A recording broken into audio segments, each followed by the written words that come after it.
تبارک الذی بیدہ الملک وہو علی کل شیء قدیر الذی خلق الموت والحیاۃ لیبلوکم ایکم احسن عملا۔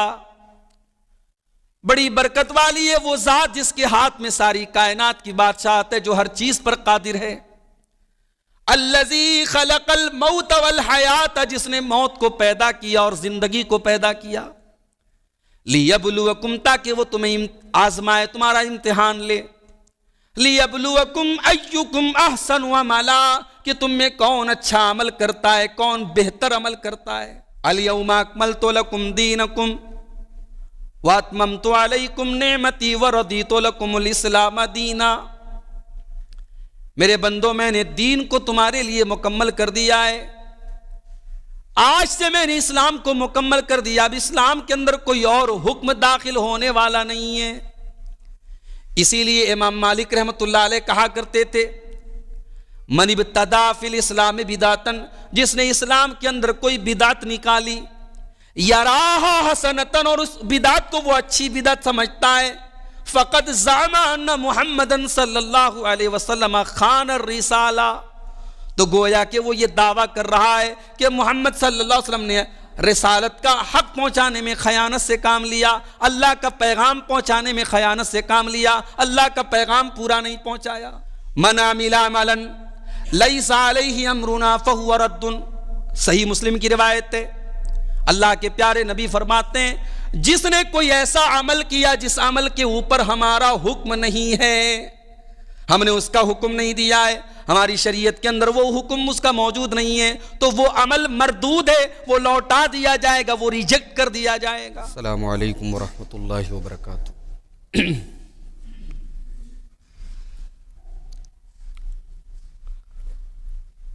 الحمد للہ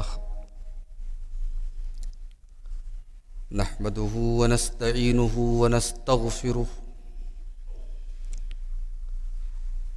ونعوذ باللہ من شرور انفسنا ومن سیئات اعمالنا، من يهده الله فلا مضل له ومن يضلل فلا هادي له، واشهد ان لا الہ الا اللہ وحدہ لا شریک لہ، واشهد ان محمدا عبدہ ورسولہ۔ یا ایہا الذین آمنوا اتقوا اللہ حق تقاتہ ولا تموتن الا وانتم مسلمون۔ یا ایہا الناس اتقوا ربکم الذی خلقکم من نفس واحدہ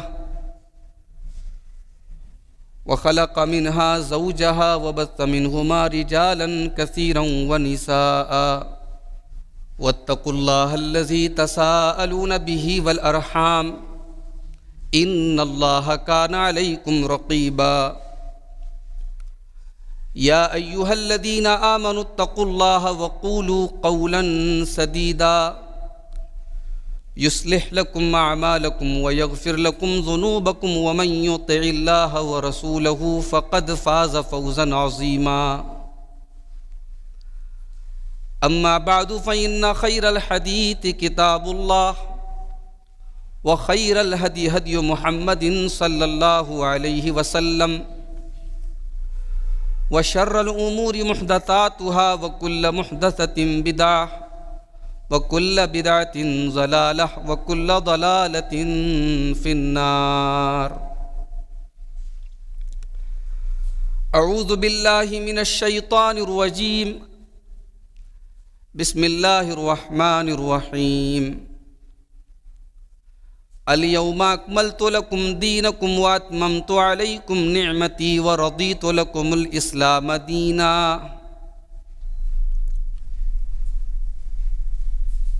محترم علماء کرام، بزرگوں اور دوستوں، نوجوان ساتھیوں، پردہ نشین اسلامی ماؤں اور بہنوں، کافی عرصے کے بعد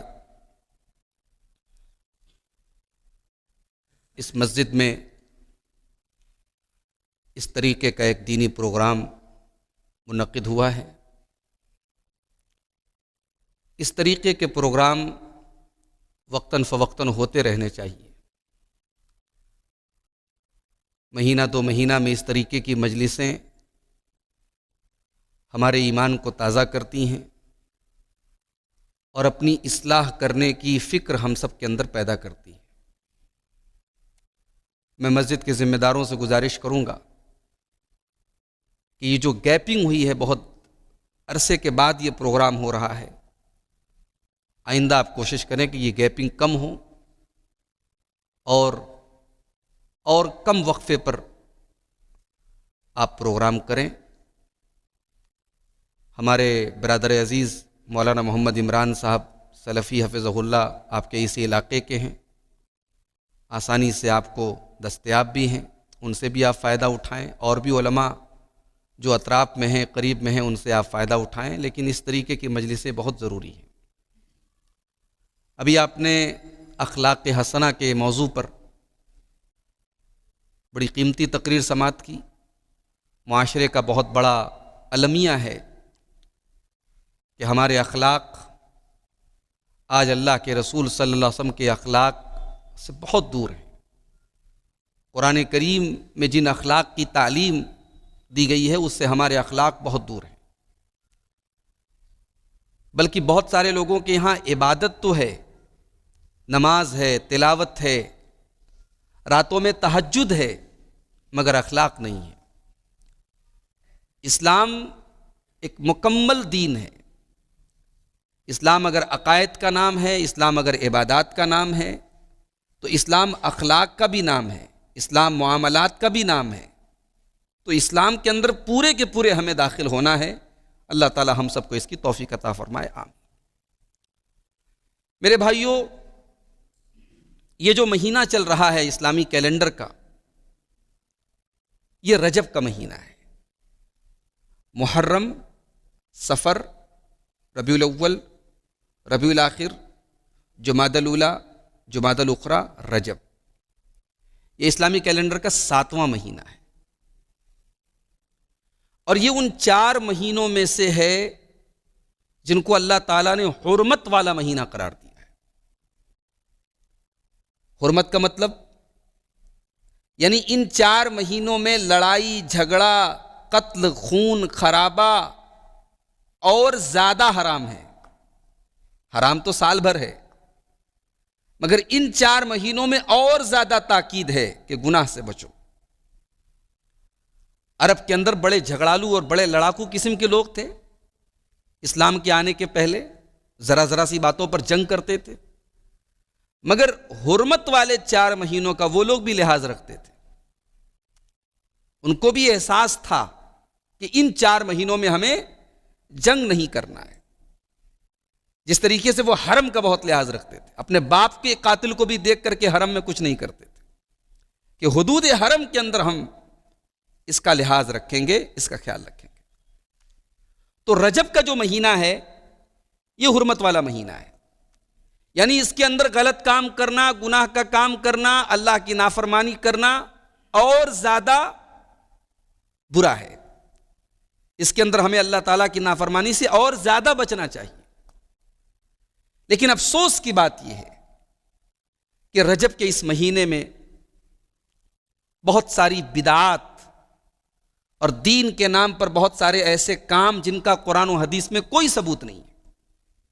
مثال کے طور پر رجب کے پہلے جمعہ کو مغرب اور عشاء کے درمیان 12 رکعت ایک نماز پڑھی جاتی جس کو صلاۃ الرغائب کہا جاتا ہے، اور اس کی بڑی لمبی چوڑی فضیلتیں بیان کی جاتی، جبکہ وہ بالکل موضوع روایت ہے، من گھڑت روایت ہے، اور امت کا ایک بڑا طبقہ اس نماز کو پڑھ رہا ہے۔ رجب کی 27 تاریخ کو یہ مانا جاتا ہے کہ یہ شب معراج ہے۔ اس رات اللہ کے پیارے نبی کو معراج کا سفر کرایا گیا، جبکہ سیرت کی کوئی بھی کتاب آپ اٹھا لیں، تمام علماء سیرت لکھتے ہیں کہ اللہ کے رسول کی معراج کی تاریخ تو بہت دور کی بات ہے، مہینے پر بھی کوئی کنفرمیشن نہیں ہے، کس مہینے میں ہوئی، کس سن میں ہوئی، اس کا کوئی اوتھینٹک پروف نہیں ہے، کوئی مستند ثبوت نہیں ہے۔ 27 رجب کو شب معراج مانی جاتی ہے، بڑی عبادت ہوتی ہے، بڑے جلسے ہوتے ہیں۔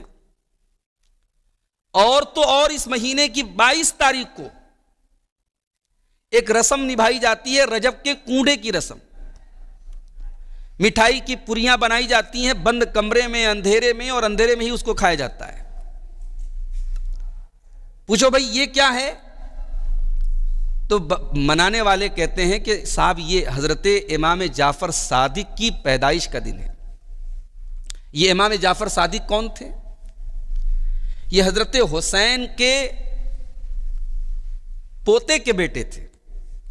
حضرت حسین کے بیٹے تھے علی ابن حسین زین العابدین، ان کے بیٹے تھے محمد الباقر، اور ان کے بیٹے تھے جعفر الصادق۔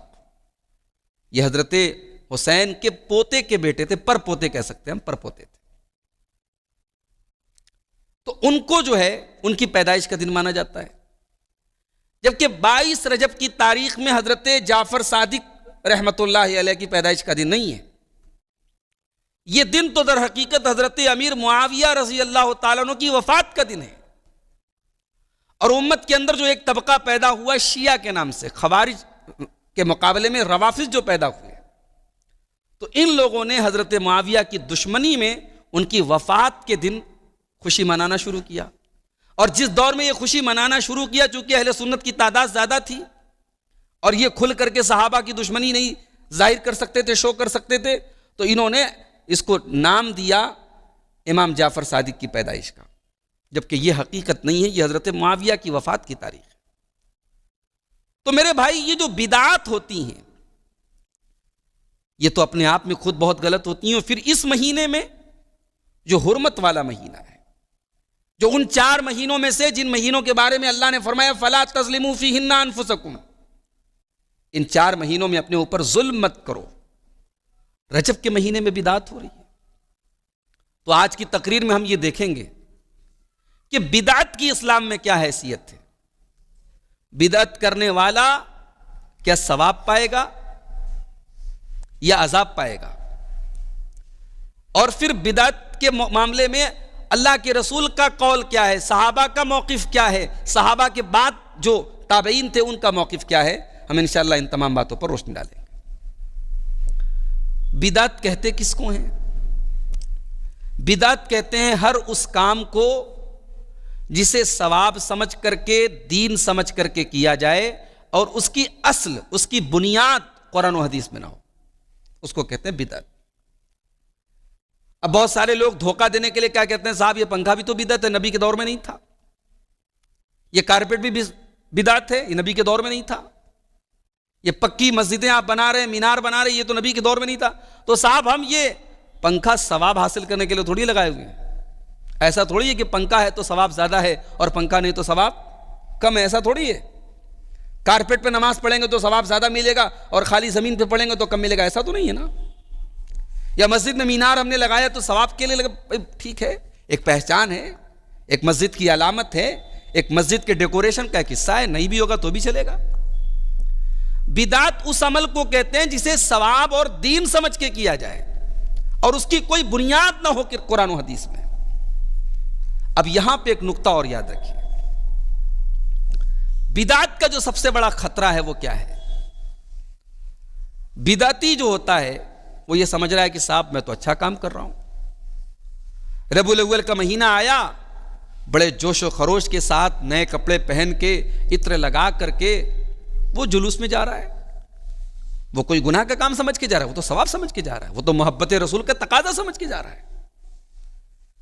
محرم کا مہینہ آیا، 10 محرم کو تعزیہ نکل رہا ہے، حضرت حسین نواسہ رسول کی شہادت کا غم ظاہر کرنے کے لیے نکل رہا ہے۔ بھائی انٹینشن اچھا ہے، نیت اچھی ہے، لیکن یہ جو عمل ہے یہ عمل قرآن و حدیث سے ثابت نہیں ہے۔ تو نیت کا اچھا ہونا کافی نہیں ہے، آپ کے عمل کا صحیح ہونا بھی ضروری ہے۔ اللہ تعالیٰ کے کون سا عمل قبول ہوگا؟ قرآن کا 29واں پارہ اٹھائیے، تبارک الذی بیدہ الملک وہو علی کل شیء قدیر الذی خلق الموت والحیاۃ لیبلوکم ایکم احسن عملا۔ بڑی برکت والی ہے وہ ذات جس کے ہاتھ میں ساری کائنات کی بادشاہت ہے، جو ہر چیز پر قادر ہے، الذی خلق الموت والحیات، جس نے موت کو پیدا کیا اور زندگی کو پیدا کیا، لیبلوکم، تاکہ وہ تمہیں آزمائے، تمہارا امتحان لے، لیبلوکم ایکم احسن عملا، کہ تم میں کون اچھا عمل کرتا ہے، کون بہتر عمل کرتا ہے۔ کیا پیاری بات کہی کسی مفسر نے اس آیت کی تفسیر میں، کہا دیکھو اللہ نے یہ نہیں کہا کہ زیادہ عمل کرو، اللہ نے کہا ہم تمہارا امتحان لینے کے لیے ہم نے تم کو پیدا کیا تاکہ ہم یہ دیکھیں کہ کون اچھا عمل کر رہا ہے، کون زیادہ کر رہا ہے۔ اللہ نے یہ نہیں کہا، اللہ کیا کوانٹٹی نہیں، اللہ کیا کوالٹی چاہیے۔ بہت زیادہ عمل ہے لیکن کوالٹی نہیں ہے، اللہ کیا کوالٹی چاہیے۔ اب کوالٹی کیا ہے؟ امام فضیل ابن عیاض اس آیت کی تفسیر میں کہتے ہیں اللہ نے کہا کہ اللہ کو اچھا عمل چاہیے۔ اچھا عمل کون سا عمل؟ فرمایا اخلصہ و اصوبہ، اچھا عمل وہ ہے جو خالص ہو اور صحیح ہو۔ خالص کا مطلب پیور ہو، شدھ ہو، اس میں ملاوٹ نہ ہو، وہ خالص اللہ کے لیے کیا گیا ہو، اس میں ریا نہ ہو، اس میں دکھاوا نہ ہو، اللہ کے علاوہ کسی اور کو راضی کرنے کی نیت نہ ہو، اور وہ عمل اصوب ہو، صحیح ہو، درست ہو، یعنی سنت کے مطابق ہو۔ تو اس کو آج آپ نوٹ کر لیجئے، اس کو اپنے دماغ میں بٹھا لیجئے کہ اللہ تعالیٰ کے عمل کے قبول ہونے کی دو کنڈیشن ہیں۔ ایک تو عمل خالص ہو، اس میں ریاکاری نہ ہو، دکھاوا نہ ہو، صرف اللہ کو راضی کرنے کے لیے کیا گیا ہو، اور دوسری چیز کیا ہے؟ وہ عمل درست ہو، صحیح ہو، سنت کے مطابق ہو۔ اگر ان دونوں کنڈیشن میں سے کوئی ایک شرط بھی نہیں پائی گئی تو عمل تو ہے مگر عمل صالح نہیں ہے، اچھا عمل نہیں ہے، اللہ کا قبول نہیں ہوگا۔ بھائی بدعت کرنے والا گویا کہ بدعت کر کے یہ ثابت کر رہا ہے کہ اسلام ادھورا ہے اور میں پورا کر رہا ہوں۔ نبی کے دور میں جلوس نہیں نکلا، صحابہ کے دور میں جلوس نہیں نکلا، ہم نکال رہے ہیں۔ کیا ثابت کرنا چاہتے ہیں بھائی؟ ہم گویا ہم یہ ثابت کرنا چاہ رہے ہیں کہ ہم نے اسلام کو مکمل کر دیا۔ بھائی صاحب، اسلام 1400 سال پہلے مکمل ہو گیا۔ 1.25 لاکھ کا مجمع تھا، عرفات کا میدان تھا، اور جمعہ کا دن تھا، اور شام کا وقت تھا، اور جبریل امین آتے ہیں اور سورہ مائدہ کی 3 آیت اللہ کے نبی کے اوپر نازل ہوتی ہے۔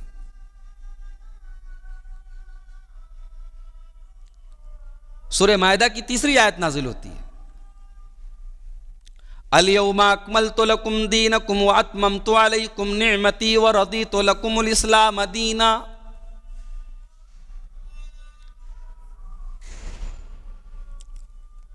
آج میں نے تمہارے لیے تمہارے دین کو مکمل کر دیا، واتممت علیکم نعمتی، اور اپنی نعمت میں نے تم پر تمام کر دی، ورضیت لکم الاسلام دینا، اور اسلام کو میں نے دین کے طور پر تمہارے لیے پسند کر لیا۔ یہ آیت بڑی بنیادی آیت ہے۔ قرآن کی کچھ آیتیں ایسی ہیں کہ اگر ان کو سمجھ لو قاعدے سے تو سمجھو پوری شریعت کو سمجھ لیا۔ اس میں سے ایک آیت، بھائی آپ موبائل باہر لے کے جائیں یا سائلنٹ کر دیں؟ تو باہر لے جائیں، آپ باہر لے جائیں، ڈسٹرب ہو رہا ہے۔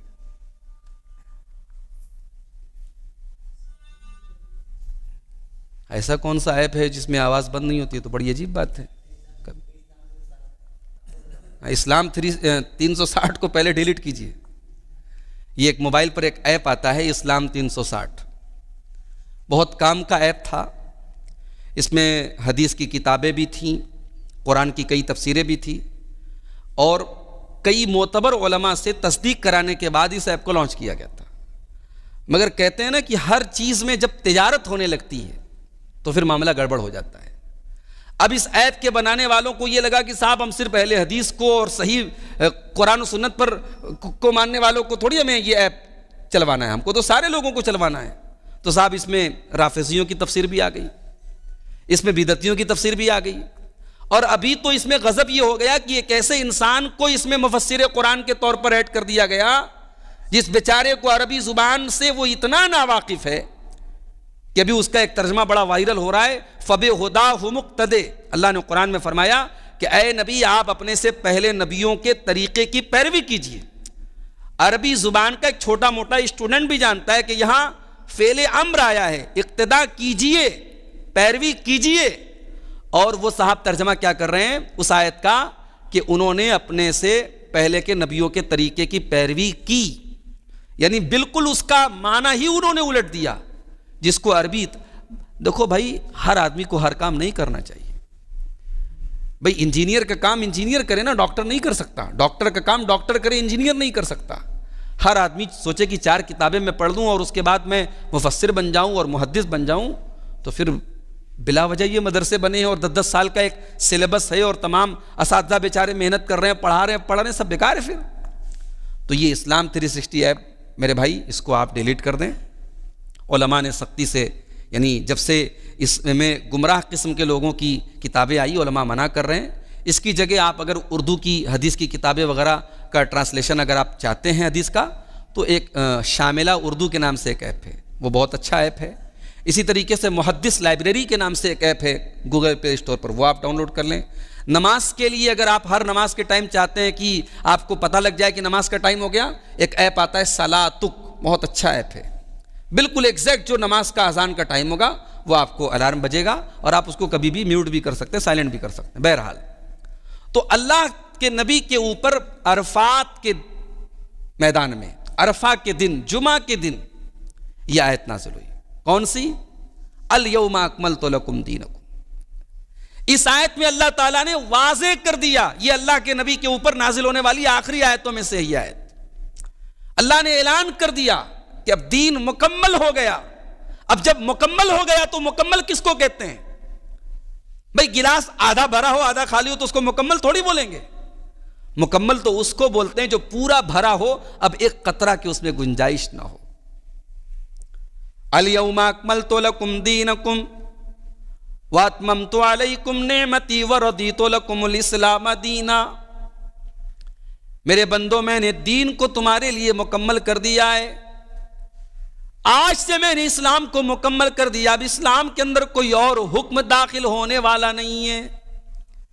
اسی لیے امام مالک رحمۃ اللہ علیہ کہا کرتے تھے, من ابتدع فی الاسلام بدعتن, جس نے اسلام کے اندر کوئی بدعت نکالی, یراہا حسنتن, اور اس بدعت کو وہ اچھی بدعت سمجھتا ہے, فقد زعم ان محمدن صلی اللہ علیہ وسلم خان الرسالہ, تو گویا کہ وہ یہ دعویٰ کر رہا ہے کہ محمد صلی اللہ علیہ وسلم نے رسالت کا حق پہنچانے میں خیانت سے کام لیا, اللہ کا پیغام پہنچانے میں خیانت سے کام لیا, اللہ کا پیغام پورا نہیں پہنچایا.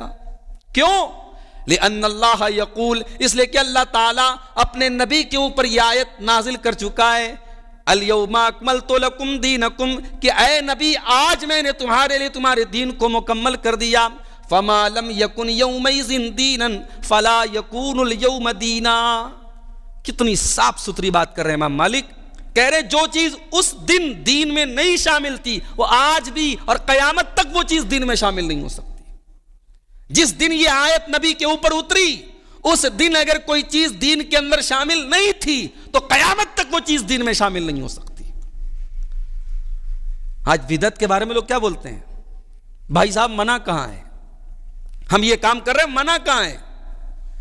معاف کیجئے, دین کا جب مسئلہ آئے گا, یہ اصول بتا رہا ہوں, اس کو نوٹ کر لیجئے, جب مسئلہ دین کا آئے گا, جب مسئلہ نیکی کا آئے گا, جب مسئلہ ثواب کا آئے گا, تب یہ نہیں پوچھا جائے گا منع کہاں ہے, تب یہ پوچھا جائے گا ثابت کہاں ہے.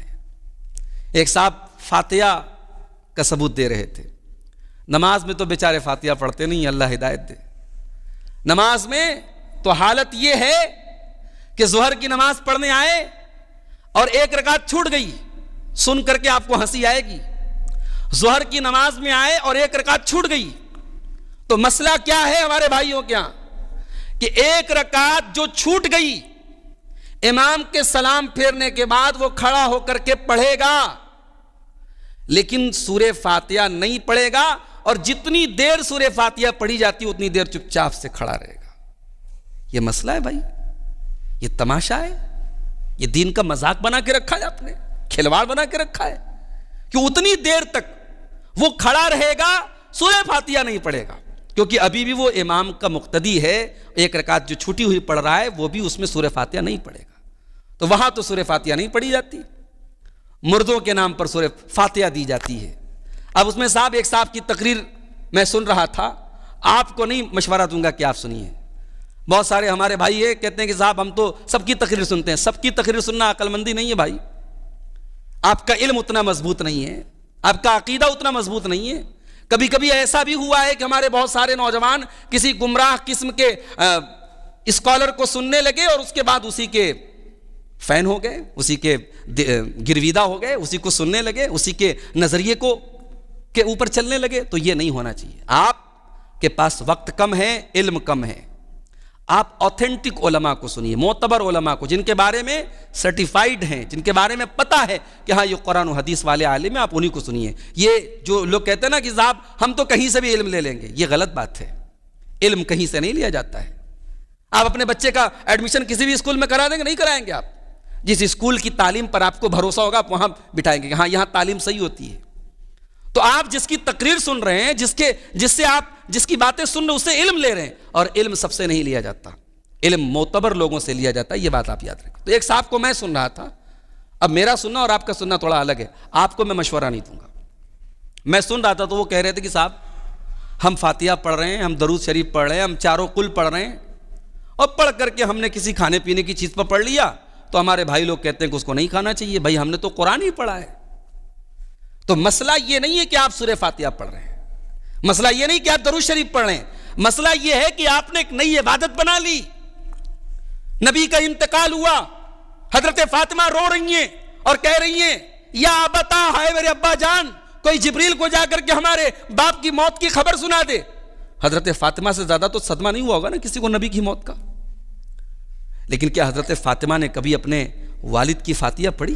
ان کی قبر پہ جا کے پڑھی ہو، یا گھر میں پڑھی ہو، یا کسی کھانے کی چیز پہ پڑھی ہو؟ بھئی دعائے مغفرت ایک الگ چیز ہے، دعائے مغفرت آپ میت کے دفن کرنے کے فوراً بعد آپ دعائے مغفرت پڑھیے، اللہ کے رسول کی حدیث ہے، مردے کو جیسے ہی آپ دفنا کے جانے لگتے ہیں اللہ کے نبی فرماتے ہیں کہ اس سے سوال و جواب شروع ہو جاتا ہے، اس کے لیے دعا کرو اللہ سے، وہ ثابت قدم رہے۔ کوئی دعا آپ کو نہیں آتی، آپ اردو میں اپنی زبان میں دعا کریں، اے اللہ یہ جو انسان دنیا سے گیا ہے اللہ اس کو تو قبر میں ثابت قدم رکھ، اس کو سوالوں کا صحیح جواب دینے کی توفیق عطا فرما، اس پر قبر کی منزلوں کو آسان کر دے، اتنا تو کوئی بھی مانگ سکتا ہے۔ دعائیں مغفرت کے لیے قبر پر جانا، قبرستان جانا بھی ضروری نہیں ہے۔ میری ماں کا انتقال ہو گیا ہے، اب مجھے مغفرت کی دعا کرنی ہے تو قبرستان جانا ضروری تھوڑی ہے، میں تو جب بھی دعا کے لیے ہاتھ اٹھاتا ہوں رب ارحمہما کما ربیانی صغیرہ، یہ دعا پڑھ دیتا ہوں کہ اے میرے رب میرے ماں باپ پر رحم فرما، جس طرح بچپن میں انہوں نے مجھے پالا ہے۔ چھوٹی سی دعا ہے، پڑھ سکتے ہیں کوئی بھی۔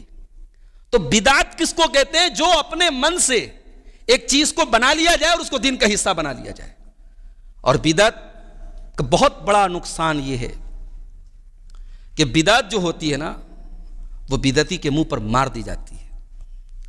من عمل عملا لیس علیہ امرنا فہو رد، صحیح مسلم کی روایت ہے، اللہ کے پیارے نبی فرماتے ہیں جس نے کوئی ایسا عمل کیا جس عمل کے اوپر ہمارا حکم نہیں ہے، ہم نے اس کا حکم نہیں دیا ہے، ہماری شریعت کے اندر وہ حکم اس کا موجود نہیں ہے، تو وہ عمل مردود ہے، وہ لوٹا دیا جائے گا، وہ ریجیکٹ کر دیا جائے گا۔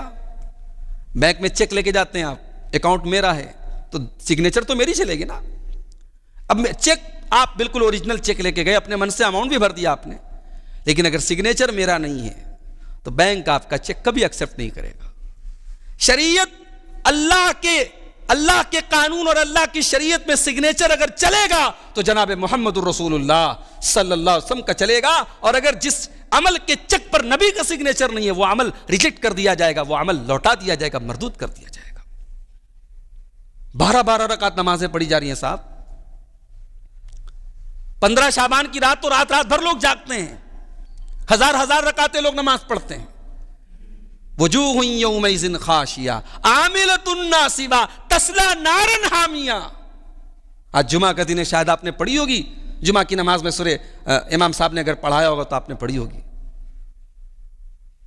سورہ غاشیہ کی تلاوت تو سنی ہوگی نا آپ نے۔ وجوہ یومئذ خاشیہ، قیامت کے دن کچھ چہرے جھکے ہوئے ہوں گے، عاملۃ ناصبہ، بہت عمل کر کے آئے ہوں گے، تھک کر کے آئے ہوں گے، تسلا نارن حامیہ، مگر بھڑکتی ہوئی جہنم کی آگ میں ڈالے جائیں گے۔ بدعت انسان کو جہنم میں لے کے جاتی ہے بھائی صاحب، اور بدعت اتنی خطرناک چیز ہے، اللہ کے نبی ایک بار بول دیتے بدعت غلط چیز ہے تو چلتا تھا، 2 بار بول دیتے چلتا تھا۔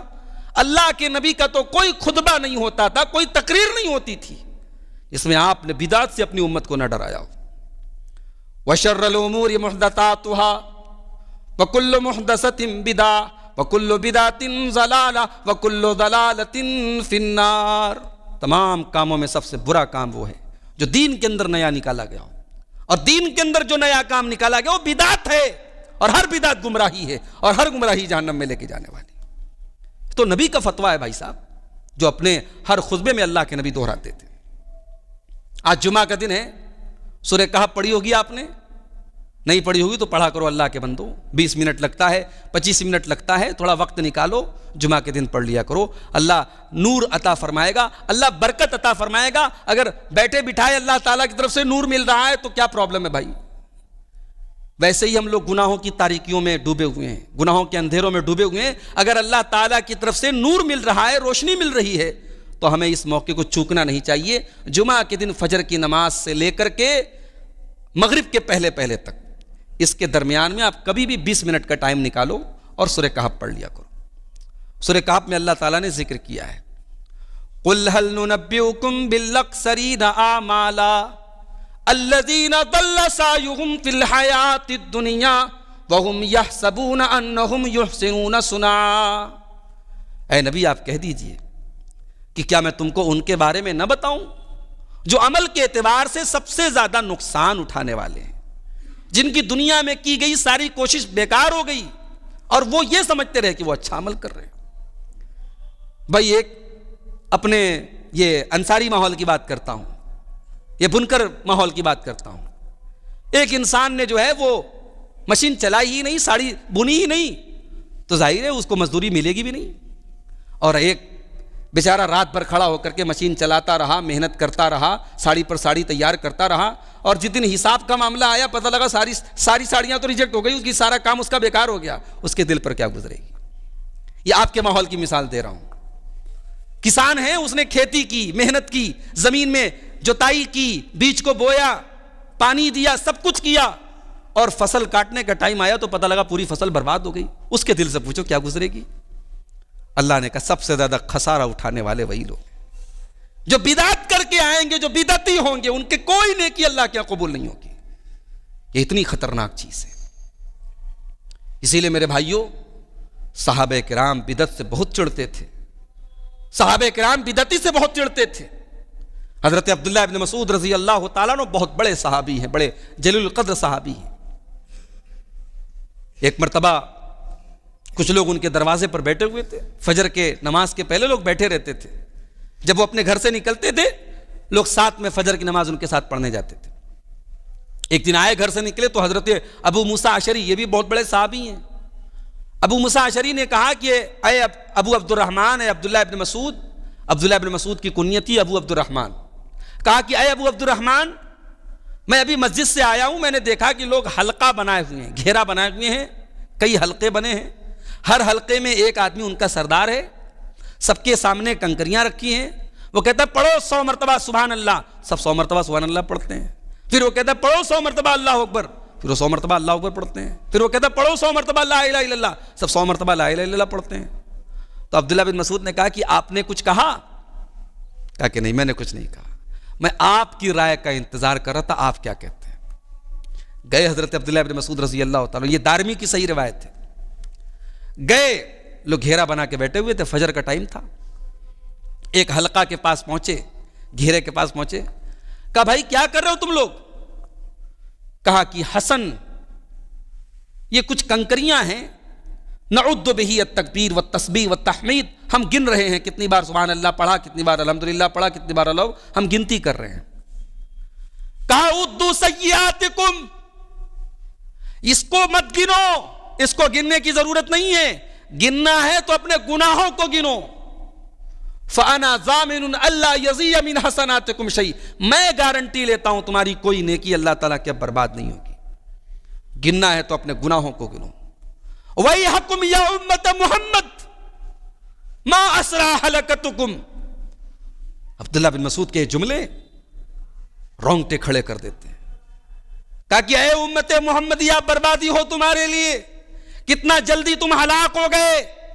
ہؤلاء صحابۃ نبیکم صلی اللہ علیہ وسلم متوافرون, ابھی تمہارے نبی کے صحابہ موجود ہیں. وہذہ ثیابہ لم تبلا, ابھی نبی کے کپڑے پرانے نہیں ہوئے. وآنیتہ لم تکسر, ابھی نبی کے برتن نہیں ٹوٹے, اور تم نے یہ سب کام کرنا شروع کر دیے. انکم لعلی ملۃ ہی اہدی من ملۃ محمد صلی اللہ علیہ وسلم. کہا کہ یا تو تم نبی کے طریقے سے زیادہ کوئی صحیح راستہ ہے اس پر چل رہے ہو, او مفتتح باب ضلالہ, یا تم گمراہی کا راستہ کھول رہے ہو. یہ جو تم کام کر رہے ہو نا, گمراہی کا راستہ کھول رہے ہو. کہنے لگے یا ابا عبد الرحمن ما اردنا الا الخیر, اے ابی عبد الرحمن ہمارا مقصد نیک ہے, ہم اچھے مقصد کے ساتھ یہ کام کر رہے ہیں, ہمارا مقصد برا نہیں ہے.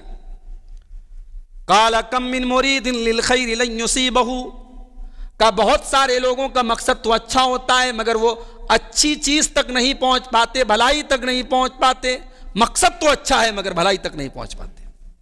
اور کہا کہ میں نے اللہ کے پیارے نبی سے سنا تھا کہ کچھ لوگ آئیں گے جو قرآن پڑھیں گے, لا یجاوز تراقیہم, مگر قرآن ان کے حلق کے پار نہیں جائے گا.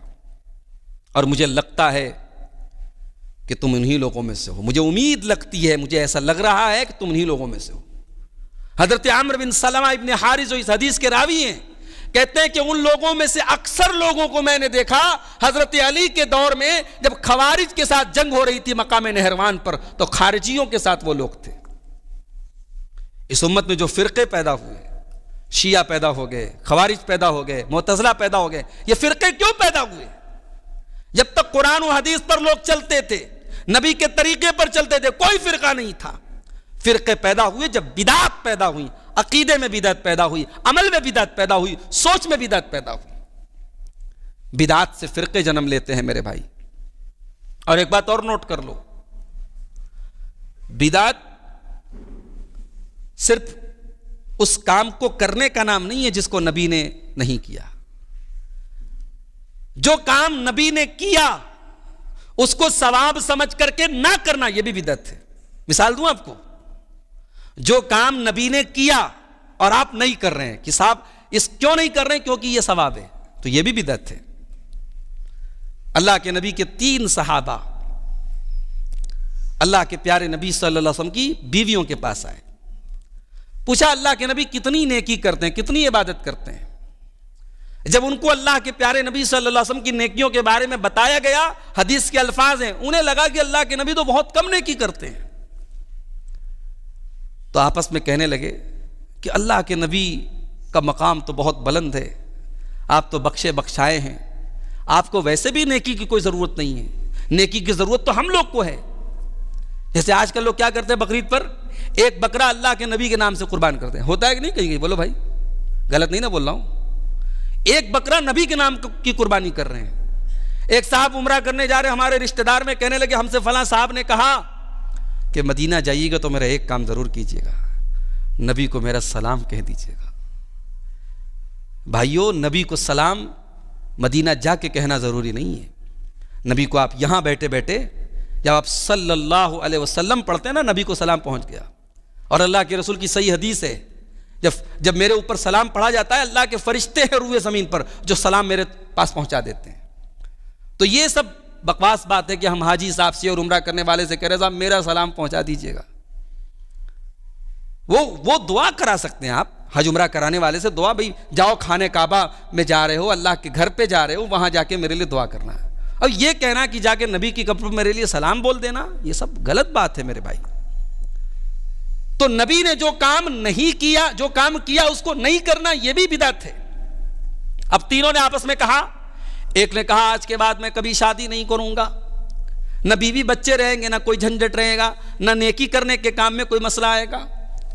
دوسرے نے کہا کہ میں رات بھر نماز پڑھوں گا, رات میں آرام ہی نہیں کروں گا. تیسرے نے کہا کہ میں آج کے بعد کنٹینیو روزہ رکھوں گا, بیچ میں کبھی افطار نہیں کروں گا, یعنی ناغا نہیں دوں گا, لگاتار روزہ رکھوں گا. جانتے ہو, علماء کہتے ہیں کہ رات بھر تہجد نہیں پڑھنا چاہیے, رات بھر تہجد پڑھنا سنت کے خلاف ہے. تھوڑا سا آرام کر کے اٹھ کے تب تہجد پڑھنا. کبھی کبھار کی بات الگ ہے کہ آدمی مشین چلا رہا ہے, رات میں جاگ رہا ہے, اب جی میں آیا چلو بھائی آج تہجد پڑھ لے, تو الگ بات ہے. تہجد پڑھنے کے مقصد سے رات بھر جاگنا یہ صحیح نہیں ہے, یہ نبی کا طریقہ نہیں ہے. تو تینوں نے کہا, ایک نے کہا میں رات بھر جاگوں گا, ایک نے کہا کہ میں کنٹینیو روزہ رکھوں گا, ایک نے کہا میں شادی نہیں کروں گا. اب یہ جو ان لوگوں نے آپس میں یہ بات کہی, یہ ثواب سمجھ کے کی کہ گناہ سمجھ کے کی؟ بولو بھائی, ثواب سمجھ کے کی نا, انہوں نے نیکی سمجھ کے کی نا. مگر چونکہ نبی کے عمل کے خلاف تھی یہ بات, انہوں نے کہا میں شادی نہیں کروں گا, نبی نے 11 شادیاں کی تھی.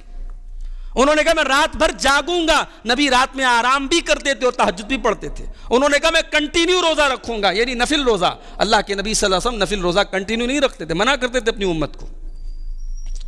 جب آپ کو ان کے بارے میں پتا چلا, آپ نے ان تینوں کو بلوایا اور آپ نے فرمایا کیا آپ لوگوں نے ایسی ایسی بات کہی ہے؟ ہاں اللہ کے نبی, ہم لوگوں نے ایسی ایسی بات کہی ہے.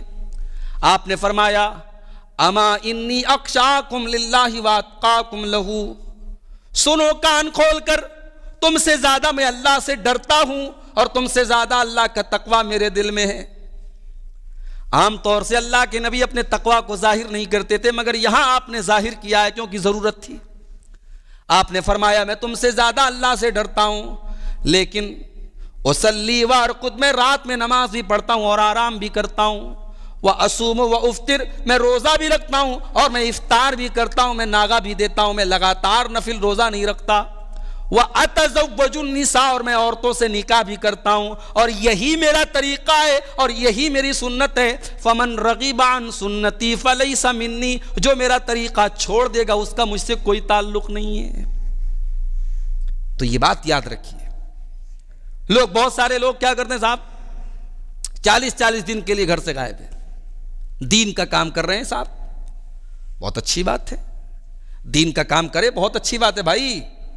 آپ کی چھوٹی جوان بیٹیاں جو ہیں وہ گھر کا سودا سلب لینے کے لیے باہر جا رہی ہیں, آپ کی بیوی بیچاری وہ محنت کر کے اپنے بچوں کا پیٹ پال رہی ہے, اور آپ کو کام دھندا کچھ نہیں ہے, آپ صاحب 40 دن تبلیغ کے لیے نکلے. یہ تبلیغ نہیں ہے صاحب. اللہ کے نبی کے دور میں بھی تبلیغ ہوتی تھی تو بال بچوں کا حق ادا کرنے کے بعد تبلیغ ہوتی تھی, بچوں کو بھوکا رکھ کر کے تبلیغ نہیں ہوتی تھی. تو جو کام دین کے اندر ایسا کیا جائے کہ جو نبی نے نہیں کیا اور ہم کر رہے ہیں, یا نبی نے کیا اور ہم نہیں کر رہے ہیں اور اس کو ہم ثواب سمجھ کے کر رہے ہیں, وہ بھی بدعت ہے. عبداللہ ابن عمر رضی اللہ تعالیٰ عنہ بہت بڑے صحابی ہیں. عبداللہ ابن عمر تو وہ صحابی ہیں کہ سفر میں جہاں اللہ کے پیارے نبی نے اتر کر کے پیشاب کیا تھا, عبداللہ ابن عمر جب اس راستے سے گزرتے تھے تو اس جگہ پر اترتے تھے یا نبی اترے تھے اور نبی نے پیشاب کیا تو میں بھی یہاں کروں گا. اتباع سنت کے معاملے میں اتنا آگے تھے. عبداللہ بن عمر کے پاس ایک آدمی آیا, اسے چھینک آئی تو ہم لوگ کیا بولتے ہیں, الحمدللہ, یہ بولتے ہیں نا. اس نے کہا الحمدللہ والسلام علی رسول اللہ, الحمدللہ والسلام علی رسول اللہ, یہ ترمذی کی صحیح روایت ہے. تو عبداللہ ابن عمر نے کہا کہ میں بھی یہ بول سکتا ہوں الحمدللہ والسلام علی رسول اللہ, مگر میں بولوں گا نہیں ایسا. کیوں؟ کیونکہ نبی اکرم صلی اللہ علیہ وسلم کو میں نے ایسا بولتے ہوئے نہیں دیکھا. نبی نے ہمیں یہ سکھایا ہے کہ جب ہمیں چھینک آئے تو ہم الحمدللہ کہیں, والسلام علی رسول اللہ, اس کا یہ موقع نہیں ہے, یہاں پر ہم نہیں کہیں گے. آج ہمارے کتنے بھائی ہیں اذان کے پہلے درود پڑھتے ہیں, پہلے آتے ہیں مائک پر کھڑے ہو کر کے پہلے سلام پڑھتے ہیں, درود پڑھتے ہیں. بھائی درود و سلام پڑھنا بہت بڑی نیکی کا کام ہے, مگر اللہ کے نبی کا طریقہ سکھایا ہوا کیا ہے کہ اذان سنو, اذان کا جواب دو, اس کے بعد تم میرے اوپر درود پڑھو, اور اس کے بعد تم میرے لیے اللہ سے وسیلہ مانگو. اللہ سے وسیلہ مانگو یعنی وہ دعا پڑھو, اللہم رب هذه الدعوة التامة والصلاة القائمة آت محمدا الوسیلة والفضیلہ وابعثه مقاما محمودا الذی وعدتہ, یہ دعا پڑھو. اگر اتنا کوئی کام کر لے, اذان کا جواب دے, نبی پر درود پڑھے اور یہ دعا مانگ لے, اللہ کے پیارے نبی صلی اللہ علیہ وسلم فرماتے ہیں کہ قیامت کے دن اس کو میری شفاعت نصیب ہوگی. ہم نے الٹا کر دیا, اذان کے پہلے ہم درود پڑھ رہے ہیں, میت کو دفنا دیا, نبی نے حکم دیا اس کے لیے دعائیں مغفرت کرو, ہمارے یہاں میت کو دفنانے کے بعد کھڑے ہو کے اذان دی جا رہی ہے. پوچھو بھائی اس کے بعد لاجک کیا ہے؟ بولے شیطان بھاگ جاتا ہے، ہم اس لیے اذان دے رہے ہیں تو شیطان بھاگ جائے اور وہ بالکل صحیح جواب دے۔ تو بھائی صاحب یہ جو لاجک آپ کی ہے، یہ صحابہ کو تو یہ لاجک نہیں سمجھ میں آئی، یہ ابو بکر اور عمر اور عثمان اور علی رضی اللہ تعالیٰ عنہ مجمعین کو تو نہیں سمجھ میں آئی، یہ آپ کو لاجک سمجھ میں آئی۔ ایک صاحب مجھ سے کہنے لگے بچہ مرا ہوا پیدا ہو تو اذان دیں گے کہ نہیں دیں گے؟ میں نے کہا دے سکتے ہیں۔ بولے دلیل دیجئے۔ میں نے کہا دلیل دیں، بہت اچھی بات ہے۔ اچھا ایک تو بیچاری وہ ان کی پبلک ہے، مولوی صاحب نے جو کہہ دیا ہر بات میں مڑ ہلاؤ، ایک ہماری پبلک ہے، صحیح بات بتاؤ تو اس پر بھی دلیل چاہیے۔ ہمارے یہاں ان کے یہاں افراط ہے تو ہمارے یہاں تفریط ہے، ان کے عالم نے جو کہہ دیا پتھر کی لکیریں، اور ہمارے یہاں عالم ہمارا چھوٹا بھائی، ہم جو چاہے سو بولتے ہیں۔ افراط اور تفریط نہیں ہونا چاہیے میرے بھائی، عالم کو اس کا مقام دو۔ ہم تو ایسی بھی عوام میں ہمارے یہاں بعض لوگ تو بیچارے اتنے ہمتی ہوتے ہیں، مولانا صاحب بیٹھے ہیں اور ان کے بغل میں ایک آدمی بیٹھا ہے جو تھوڑا بہت تقریریں سنتا ہے، جانکار ہے۔ اب ایک تیسرا آدمی آیا، اب وہ مولوی صاحب سے پوچھ رہا ہے، مولوی صاحب ایک مسئلہ پوچھنا ہے، فلاں مسئلہ ہے، جائز ہے کہ ناجائز ہے؟ ابھی مولوی صاحب بیچارے پر تول رہے ہیں کہ میں کیا جواب دوں، بغل والا بولتا ہے ہاں جائز ہے، ہاں ناجائز ہے، ہاں حرام ہے۔ تو بھائیو اپنی حد میں رہنا چاہیے انسان کو۔ تقریریں سن لینے سے کوئی عالم نہیں ہوتا، کتابیں پڑھ لینے سے کوئی عالم نہیں ہوتا۔ عالم کی ویلو کو سمجھو۔ ہم یہ نہیں کہتے کہ آپ علماء کو وہ درجہ دو جو دوسرے لوگوں نے دے دیا، علماء کی ہر بات پتھر کی لکیر، ہم یہ بھی نہیں بولتے، مگر عالم کی ایک ویلو ہے میرے بھائی۔ جس نے 10 سال تعلیم حاصل کی، جس نے علماء سے اساتذہ کے سامنے تعلیم حاصل کی، وہ بیچارہ فتویٰ دینے کے پہلے کانپ رہا ہے، اور آپ صاحب فتویٰ کا ڈنڈا لے کے گھوم رہے ہیں، ہاں جائز ہے، ناجائز ہے، حرام ہے، حلال ہے۔ تو یہ فتویٰ کا ڈنڈا مت لے کے چلا کرو۔ سمجھ میں آئی بات؟ تو بات کہاں سے کہاں نکل گئی؟ آپ صحابہ کو یہ دیکھیے کہ صحابہ کرام بدعت کے معاملے میں کتنے سخت تھے۔ یا میت قبر کو دفنانے کے بعد جو ہے، میت کو دفنانے کے بعد وہاں قبر پہ کھڑے ہو کے اذان دے رہے ہیں، کہہ رہے صاحب شیطان بھاگ جاتا ہے۔ تو شیطان یقیناً اذان کی آواز سن کے بھاگ جاتا ہے، مگر وہاں قبر پہ نبی نے نہیں سکھایا کہ آپ اذان دیں۔ تو ایک صاحب نے مجھ سے پوچھا کہ بچہ اگر مرا ہوا پیدا ہو تو اذان دینا چاہیے کہ نہیں دینا چاہیے؟ میں نے کہا دینا چاہیے۔ بولے دلیل؟ میں نے کہا سنو، بخاری اور مسلم کی حدیث ہے، اللہ کے پیارے نبی صلی اللہ علیہ وسلم فرماتے ہیں کہ ان احدکم یجمع فی بطن امہ، جب تم میں سے کوئی اپنی ماں کے پیٹ میں ہوتا ہے تو پہلے اللہ تبارک و تعالی مرد اور عورت کے نطفے کو ملاتا ہے، اس کے بعد اس کو خون، جمع ہوا خون بناتا ہے، پھر وہ گوشت کا لوتھڑا بنتا ہے، پھر اس کے بعد جب وہ 120 دن کا ہوتا ہے تب اللہ تبارک و تعالیٰ کی طرف سے اس میں روح ڈالی جاتی ہے۔ پتہ یہ چلا کہ رحم مادر میں، ماں کے پیٹ میں جب حمل جو ہوتا ہے، اگر وہ 4 مہینے کا ہو گیا تو اللہ کے نبی فرما رہے روح ڈال دی جاتی ہے۔ اب ظاہر ہے بچہ جو مرا ہوا پیدا ہے 4 مہینے کے پہلے کا تو پیدا ہوا نہیں ہوگا، جب بھی پیدا ہوگا 7 مہینے کا، 8 مہینے کا، 9 مہینے کا پیدا ہوا ہے، تو روح تو ڈالی جا چکی ہے اس کے اندر، اور جب روح ڈالی جا چکی ہے تو نماز جنازہ پڑھنا چاہیے۔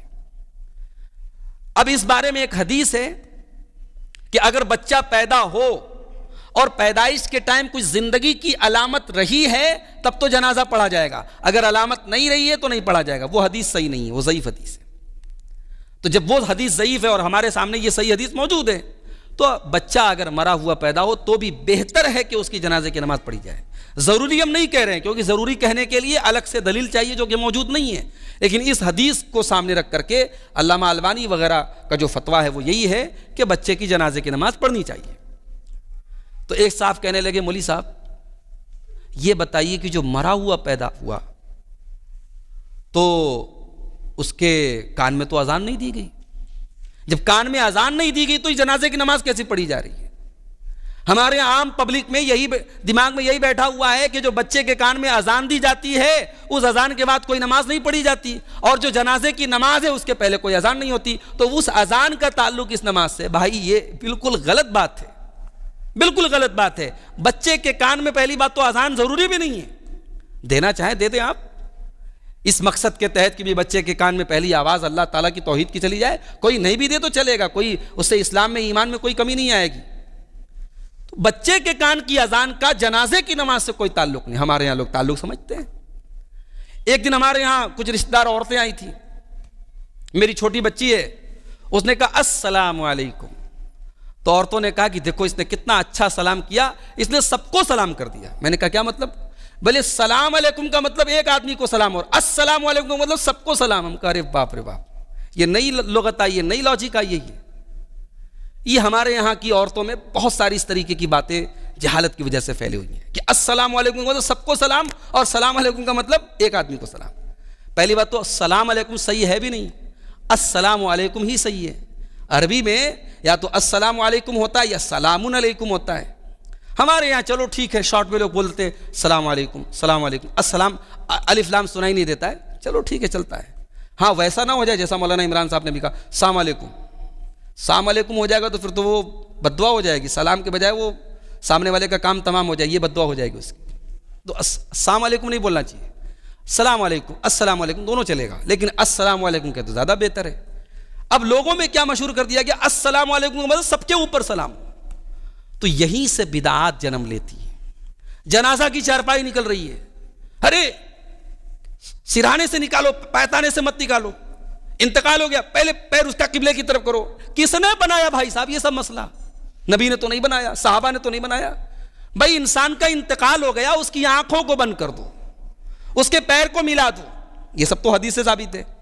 اس کو قبلہ رخ رکھو, اس کو گھر سے نکالنے کے ٹائم سرہانے سے نکالو, پیتانے سے نکالو, کوئی مسئلہ نہیں ہے. خاص طور سے جنازے میں دیکھتا ہوں دنیا بھر کے لوگوں نے مسئلے بنا کے رکھے. تو مسئلہ بناؤ مت میرے بھائی, جو مسئلہ ہے اس کو مسئلہ رکھو. عورتیں جب حیض کی حالت میں ہوتی ہیں اس میں بھی بڑے بڑے مسئلے ہیں. پیدائش کے بعد کا جو پیریڈ جس کو ہمارے یہاں سوری کا پیریڈ بولتے ہیں اس میں بڑے مسئلے ہیں.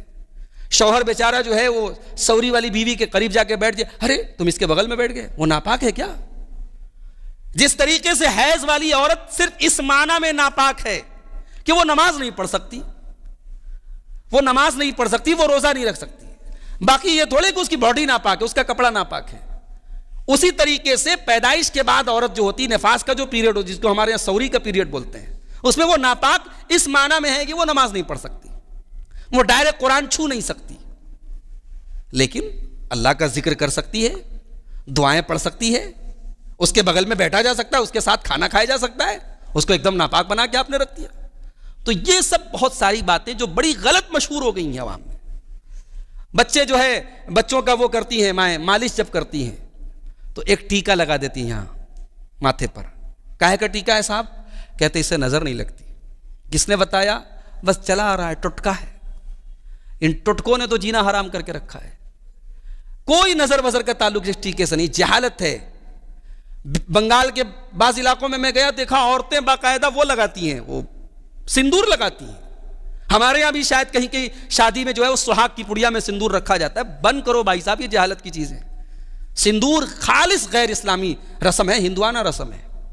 منگل سوتر پہنا جاتا ہے, بھئی ہار لاکٹ کچھ بھی پہناؤ, منگل سوتر تو خالص ایک ہندوانہ رسم ہے. ان کے ہاں ایک کلچر ہے, ان کے ہاں سہاگ کی ایک نشانی ہے. ہمارے یہاں سہاگ کی کوئی نشانی نہیں ہوتی. یہ چوڑی اڑی بھی سہاگ کی نشانی نہیں ہے. ٹھیک ہے ایک زیور ہے, ایک عورت کی زینت ہے. شادی شدہ عورت اگر چوڑی نہ پہنے تو اس پر بھی بڑا مسئلہ بناتے ہیں. ارے شادی شدہ عورت ہو کے چوڑی نہیں پہن رہی ہے, ارے پہن لے تو اچھی بات ہے, نہیں پہنے تو کوئی مسئلہ نہیں ہے. چوڑی کا تعلق اسلام سے کوئی نہیں ہے, یہ ہندوستانی کلچر ہے, انڈیا کا کلچر ہے. تو بدعات جو ہے الگ الگ ملکوں میں الگ الگ ٹائپ کی بدعات جنم لیتی ہے میرے بھائی. امام مالک رحمۃ اللہ علیہ اتنے بڑے امام تھے. ان کے پاس ایک آدمی آیا, اس نے کہا امام صاحب حج کرنے جا رہا ہوں, من این احرم, کہاں سے احرام باندھوں؟ امام مالک نے کہا من ذی الحلیفہ, جاؤ ذو الحلیفہ سے احرام باندھو جہاں سے نبی نے باندھا تھا. کہا کہ نہیں, میں تو اللہ کے رسول کی قبر کے پاس سے احرام باندھوں گا, میں رسول کی مسجد سے احرام باندھ کے مکہ جاؤں گا. کہا تو غلط کر رہا ہے, مجھے ڈر ہے کہ تو فتنے میں پڑ جائے گا. کہا کیوں فتنے میں پڑ جاؤں گا بھائی؟ آپ کہہ رہے ہیں کہ ذو الحلیفہ سے احرام باندھوں, مدینہ سے تقریباً 100 کلومیٹر دور جا کر کے احرام باندھوں. میں تو ایڈوانس احرام باندھ کے جا رہا ہوں, 100 کلومیٹر پہلے جا رہا ہوں, میرا تو اور پہلے سے احرام ہو رہا ہے, میں کون سا غلط کام کر رہا ہوں؟ کہا اچھا, مجھے اس لیے فتنے کا ڈر ہے کہ تو ایک ایسے عمل کو ثواب والا عمل سمجھ رہا ہے جو عمل نبی نے بھی نہیں کیا. نبی کو نہیں پتا تھا کہ میری مسجد کا مقام کیا ہے. نبی تو ذوالحلیفہ جا کر کے احرام باندھ رہے تھے اور تو نبی کی مسجد سے احرام باندھ رہا ہے، اس کا مطلب کہ تو وہ نیکی کا کام کر رہا ہے جو نبی نے بھی نہیں کیا. اس لیے مجھے ڈر ہے کہ تجھے فتنہ لاحق ہو جائے گا. اور اس کے بعد امام مالک نے سورہ نور کی آیت پڑھی، فَلْيَحْذَرِ الَّذِينَ يُخَالِفُونَ عَنْ أَمْرِهِ أَن تُصِيبَهُمْ فِتْنَةٌ، کہ جو لوگ رسول اکرم صلی اللہ علیہ وسلم کے حکم کی نافرمانی کرتے ہیں انہیں ڈرنا چاہیے اس بات سے کہ کہیں اللہ کا فتنہ اور عذاب ان کے اوپر نہ آ جائے. تو بدعت فتنوں کو دعوت دیتی ہے میرے بھائی، اور اسی لیے اللہ کے نبی نے اپنی امت کو ڈرایا تھا بدعت سے. اللہ کے نبی نے اپنی امت کو ڈرایا تھا بدعات سے. مسند احمد کی صحیح روایت ہے، آپ نے فرمایا ان مما اخشى علیکم، میں تمہارے بارے میں ڈرتا ہوں 3 چیزوں سے. بطونکم، ایک تو پیٹ سے ڈرتا ہوں کہ حرام خوری بہت ہوگی. وفروجکم، اور شرمگاہوں سے ڈرتا ہوں کہ بدکاری اور زناکاری بہت ہوگی. ومضلات الاہواء، اور گمراہ کرنے والی خواہشات، گمراہ کرنے والی. یہ بدعات کیوں ہو رہی ہیں صاحب؟ ان کے پیچھے خواہشات ہیں، ان کے پیچھے اچھائیں ہیں، ان کے پیچھے لوگوں کے اپنے مطلب جڑے ہوئے ہیں کہ یہ بند ہو جائے گا تو حلوہ بند ہو جائے گا، یہ بند ہو جائے گا تو مولوی صاحب کے گھر میں آمدنی جانا بند ہو جائے گی. یہ لوگوں کی خواہشات جڑی ہیں. لوگوں نے اپنے مطلب کے لیے بدعات میں امت کو ڈبا کے رکھا ہوا ہے. اور اسی لیے امام ایوب السختیانی کہا کرتے تھے، ما زاد عبد بدعتا الا زاد اللہ الا زاد من اللہ بعدا. بندہ جتنا بدعت میں محنت جتنی زیادہ کرتا ہے اتنا زیادہ وہ اللہ سے دور ہوتا ہے. جو جتنا زیادہ بدعت کے کام میں آگے رہے گا، انجام دیکھ لینا وہ اتنا اللہ سے اور اس کی توحید سے دور ہوتا چلا جائے گا، اتنا شرک کے اوپر اور غلط کاموں کے اوپر اور اس کا عقیدہ مضبوط ہوتا چلا جائے گا. تو اپنے آپ کو ہم اور آپ بدعت سے بچائیں، اپنے بچوں کو بھی بچائیں. آج افسوس کے ساتھ کہنا پڑتا ہے اہل حدیثوں کے گھروں میں بھی گنڈا تعویذ ہونے لگا ہے. اہل حدیثوں کے گھروں میں بھی، دکانوں پر بھی اب جو ہے ہم نے دیکھا وہ جو گنتیوں والے نقش ہوتے ہیں 786/92 اور یہ وہ 3-5، وہ اہل حدیثوں کے گھروں میں بھی ہم نے دیکھا اب لگا رہتا ہے صاحب، دکان و مکان کی خیر و برکت کے لیے. غلط ہے میرے بھائی، یہ سب انسان کو شرک تک لے کے جانے والی ہے یہ چیز. دکان اور مکان کی خیر و برکت چاہیے، نماز کی پابندی کرو. دکان کی خیر و برکت چاہیے، نماز کی پابندی کرو، قرآن پڑھا کرو ڈیلی، اس سے برکت آئے گی. یہ گنتیاں گھر میں لٹکانے سے برکت نہیں آئے گی. بچہ بیمار ہو گیا، دعائیں پڑھو جو نبی اپنے نواسوں کو پڑھ کے دم کرتے تھے. حضرت حسن و حسین کو پڑھ کے دم کرتے تھے، اعوذ بکلمات اللہ التامہ من کل شیطان وہامہ ومن کل عین لامہ. یہ دعا پڑھ کے اللہ کے پیارے نبی صلی اللہ علیہ وسلم حضرت حسن و حسین کو دم کرتے تھے. یہ دعا پڑھو آپ ہی. دعا ہم پڑھیں گے نہیں، دعا کبھی سیکھیں گے نہیں. ہمیں تو ہر چیز میں شارٹ کٹ چاہیے. ایک صاحب مجھ سے کہنے لگے، مولوی صاحب میرے گھر میں شیطان کا ڈر ہے. میں نے کہا اچھا تو کیا کرنا چاہیے؟ بولے آپ ہی لوگ تو کہتے ہیں سورہ بقرہ پڑھنی چاہیے. میں نے کہا بہت اچھی بات ہے، پڑھیے سورہ بقرہ. بولے مولوی صاحب موبائل کے اوپر اگر ہم سورہ بقرہ چلا دے تو چلے گا کیا؟ میں نے کہا بھائی صاحب موبائل سے کیا کیا کرائیں گے آپ؟ آپ کو بھوک لگی تو کھانا آپ کھائیں گے کہ موبائل کھائے گا؟ مولوی صاحب کیا مذاق کر رہے ہیں آپ. میں نے کہا بتائیے آپ سورہ بقرہ آپ کو پڑھنے کا حکم ہے، آپ موبائل پر اس کو پلے کر کے بجانے کی بات کر رہے ہیں. تو آپ دین کے معاملے میں خود آپ جاگروک بنیے میرے بھائی، دین کو سیکھیے. اور بدعت پر یہ بات کہہ کے بات ختم کر رہا ہوں کہ بدعت کی جڑ جو ہے وہ جہالت ہے. جو حسن و حسین کو پہچان لے گا وہ کبھی تعزیہ نہیں اٹھائے گا. جو نبی کی سیرت پڑھ لے گا وہ کبھی جلوس میں نہیں جائے گا. جو حضرت معاویہ کے بارے میں جانے گا وہ کبھی رجب کے کوڑوں کی رسم کو نہیں پورا کرے گا. جہالت ہے، جاہل پبلک ہے، جہالت کو کیش کرو. یہ جتنی بدعات ہیں یہ سب جہالت کی دین ہے. آج ہم لوگ دنیا کے اعتبار سے بڑے پڑھے لکھے ہیں لیکن دین کے معاملے میں ہماری معلومات زیرو ہے میرے بھائی. تو دین کو سیکھو اور دین کو جانو، اور جتنا جانو اتنا عمل کرو. صحابہ 10 آیتوں کو سیکھتے تھے، اس کے اوپر عمل کرتے تھے، پھر آگے بڑھتے تھے. حضرت عبداللہ بن مسعود کہتے ہیں کہ ہم لوگ اللہ کے رسول صلی اللہ علیہ وسلم سے 10 آیتیں سیکھتے تھے، اس پر عمل کرتے تھے، پھر آگے بڑھتے تھے. تو علم اور عمل دونوں سیکھا تھا ہم نے نبی سے. تو صرف سننے کا جذبہ مت پیدا کرو، عمل کا بھی جذبہ پیدا کرو. اللہ سے دعا ہے رب العالمین ہم سب کو بدعت و خرافات سے بچنے کی توفیق عطا فرمائے. رب العالمین دین کی جو صحیح شکل ہے جو اللہ کے نبی صلی اللہ علیہ وسلم نے صحابہ کو دی اور صحابہ کے ذریعے امت کو ملی، اللہ اسی شکل پر ہم سب کو باقی رکھے. اللہ کہنے سننے سے زیادہ عمل کی توفیق عطا فرمائے. اللہ آج کے اس پروگرام کے منعقد کرنے والوں کو جزائے خیر عطا فرمائے. جو ہم میں بیمار ہیں اللہ ان کو شفائے کامل عاجل عطا فرمائے. جو روزی روٹی سے پریشان ہیں اللہ ان کے کاروبار میں برکت نصیب فرمائے. ہم جب تک دنیا میں زندہ رہیں اسلام پر زندہ رہیں اور ہم سب کا خاتمہ ایمان پر ہو. آمین. وآخر دعوانا الحمدللہ رب العالمین. والسلام علیکم ورحمۃ اللہ.